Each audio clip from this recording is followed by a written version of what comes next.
Chers amis, bonjour. Alors, dans cette vidéo d'aujourd'hui, je voudrais vous donner une petite astuce supplémentaire si vous travaillez sur Alibaba et notamment si vous êtes un gros, j'ai envie de dire.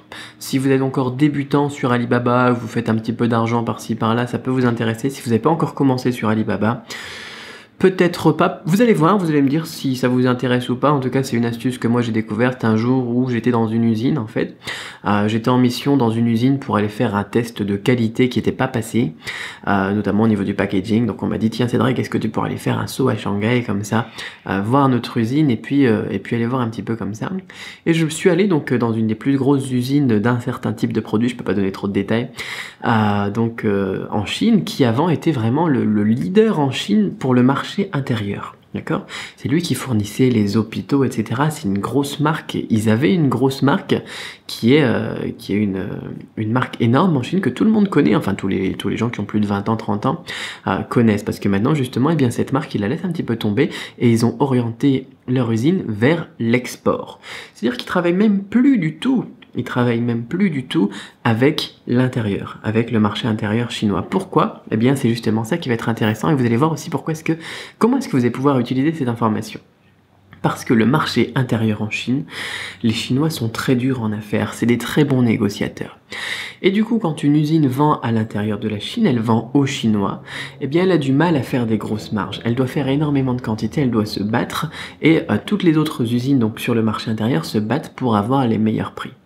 C'est-à-dire que au pire, voilà, si vous étiez en Chine, que vous étiez une entreprise chinoise qui doit acheter des produits et que vous allez acheter ça chez une usine chinoise, vous pourriez avoir des prix bien meilleurs que si vous êtes un étranger qui achète en Chine. Retenez bien, vous allez voir, vous allez comprendre pourquoi c'est super intéressant. Donc, supposons. Et ce qu'il me disait aussi, c'est que d'ailleurs l'Europe, ils sont un petit peu durs avec les normes et tout ça, sauf quelques pays où c'est un peu plus, enfin plus on s'éloigne vers l'Est, les pays de l'Est où c'est un petit peu plus cool, et sinon au niveau des normes et tout ça, les plus cool, c'est vraiment l'Afrique, d'accord? Par contre, ils ont des produits vraiment de très basse qualité qu'ils exportent vers l'Afrique. Après voilà, on en a pour son argent, on a déjà parlé de ça. Si vous mettez le prix, si vous faites les contrôles, vous avez de la qualité, on peut faire de la qualité en Chine. Si vous voulez, eh bien, ne pas mettre de normes et puis avoir le prix le plus bas possible pour faire plus de marge, eh bien, c'est tout à fait possible lorsque l'on est par exemple en Afrique. D'accord? Ça, c'est la même logique, on en a déjà parlé, peu importe.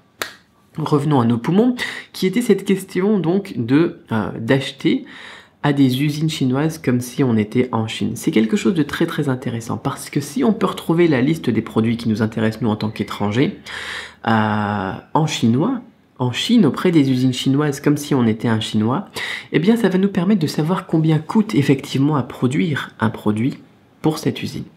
Supposons, prenons un exemple bidon. Je voudrais acheter, voilà, des coques en silicone comme ça pour les iPhones, ok? Et je veux en importer beaucoup, moi, de la Chine vers la France. Mais je voudrais avoir le meilleur prix possible, mais je sais pas comment est-ce que je vais négocier mon prix, je sais pas combien ça vaut, ça vaut peut-être 3 centimes, ça vaut peut-être 12 centimes, ça vaut peut-être 15 centimes. Le fournisseur chinois me dit 20 centimes.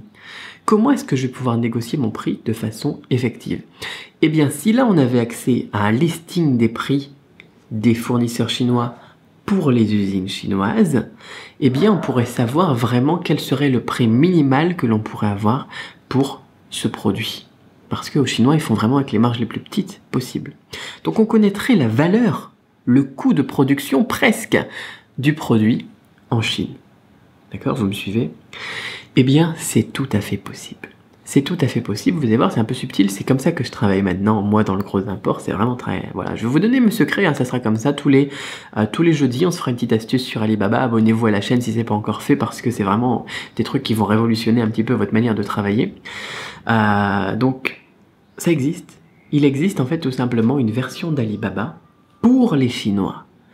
Et si vous faites du gros import, c'est pour ça que je vous dis que c'est important si vous faites déjà du chiffre, si vous faites du gros import et vous avez l'habitude, parce que vous pouvez vous équiper d'une équipe chinoise, vous pouvez vous faire accompagner de sourceurs qui parlent le chinois, d'accord? Et vous leur dites, je suis en train de vous donner tous mes secrets, moi. Et vous leur dites, eh bien, va sur alibaba.com.cn, d'accord?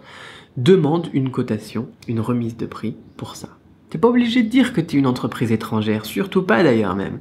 Dis plutôt que t'es une entreprise chinoise, ou bien alors dis rien, laisse supposer parce que t'es sur alibaba.com.cn, et puis dis-moi à quel prix il te le fait. Et vous prenez ce prix-là que plusieurs fournisseurs chinois vous auront donné, et vous le mettez en parallèle avec les prix qu'ils vous ont donnés sur Alibaba.com. Et vous allez voir un petit peu ce qui vous reste comme marge de manœuvre pour négocier. Très bonne astuce, très efficace. Je vous mets dans la description un petit lien, un petit descriptif plutôt en texte avec les étapes toutes simples pour mettre ça en pratique, parce que j'espère que c'est vraiment clair, que je l'ai expliqué clairement dans cette vidéo. Je sais pas, on va voir ce que ça donne, on va voir ce que vous en pensez. Dites-moi un petit peu si vous avez compris la logique du truc dans les commentaires, ce que vous pensez de cette astuce. Mais moi dans tous les cas, voilà, je vous le réexplique en 3 phrases concrètes, un plan d'action concret dans la description de cette vidéo. Et je vous dis à demain. À demain on va parler de quoi? Demain on va parler de douane et de transitaire. Tous les vendredis ça sera comme ça. Abonnez-vous encore une fois à la chaîne si vous voulez plus d'astuces. Laissez un pouce bleu surtout si ces astuces vous sont utiles. Moi je peux vous dire que ça change ma vie pour pour négocier mes prix, tout simplement parce que je sais la valeur des choses, et c'est toujours un point fort quand on est dans une négociation de savoir à peu près à combien la personne en face achète son truc et combien vous avez de marge pour négocier. Voilà, à très vite pour une autre vidéo. Bye bye.